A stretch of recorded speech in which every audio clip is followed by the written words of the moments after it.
に障害を持たれている方の新築の住まいづくりについてですね。では、武藤さん、よろしくお願いします。はい、よろしくお願いします。早速事例を見ていきましょう。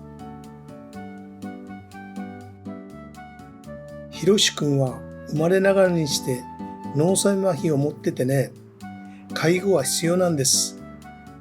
ご家族が一緒に暮らす上でたくさんの悩みがありました。まずはこちらはアプローチの写真なんだけど、今までは家の中に入るためにお母さんのおんぶで抱えて入っていたんだよ。体が大きくなってくるとご家族の方も大変でした。そこで介護負担軽減を目的としてアプローチをこのような形状にしたんだよ。これなら安全に玄関へ出入りできそうですね。続いてこちらは玄関になります。以前は上がりがまちの段差が30センチありましたが、今回は新築するにあたって上がりがまちをなくし、車椅子への乗り降りもしやすくなり、ご家族の負担も軽減できました。こちらはトイレの写真ですね。このトイレはね、ご家族からひろしくん一人でトイレに行き、便器への移動ができるようにしてほしいという要望があって、このようになりました。手すりを使ってひろしくんが自分で便座に座れるように工夫しています。こちらは階段ですね。少し変わった見た目をしているような。よく気づいたね。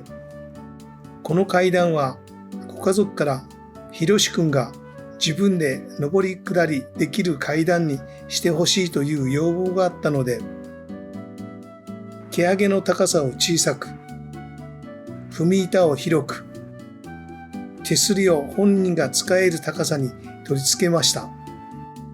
確かに、ひろしくんが一人で階段の段差を登れる作りになっていますね。そうだよね。障害を持たれている方が自分で何かをすることのできる自立を意識した作りだと言えるよね。こちらは脱衣場と浴室になります。着替えをするためにオリジナルの座位保持椅子を設置しています。座位保持のコーナーを利用することで、ひろしくんが寄りかかり、介護者が楽に着替えさせやすくなっているんだよ。使いやすそうな作りになってますね。ひろしくんは動き回るので、家事をしながらでも見守りが楽にできるようにしてほしいという要望もあったことから、全体的に見通しの良い間取りとなってます。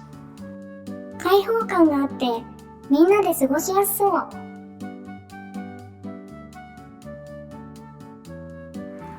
こちらのお家が完成した後に、ご家族の方からとても暮らしやすく満足していますという喜びの言葉をいただきました。ご家族の状況に合ったご提案ができて、私も良かったなと思っております。ご家族に喜んでいただけてよかったですね。こちらまで嬉しくなりますよね。その通りだね。一人一人に寄り添った住まいづくりが大事だと思うよ。武藤さん、今回もありがとうございました。ありがとうございました。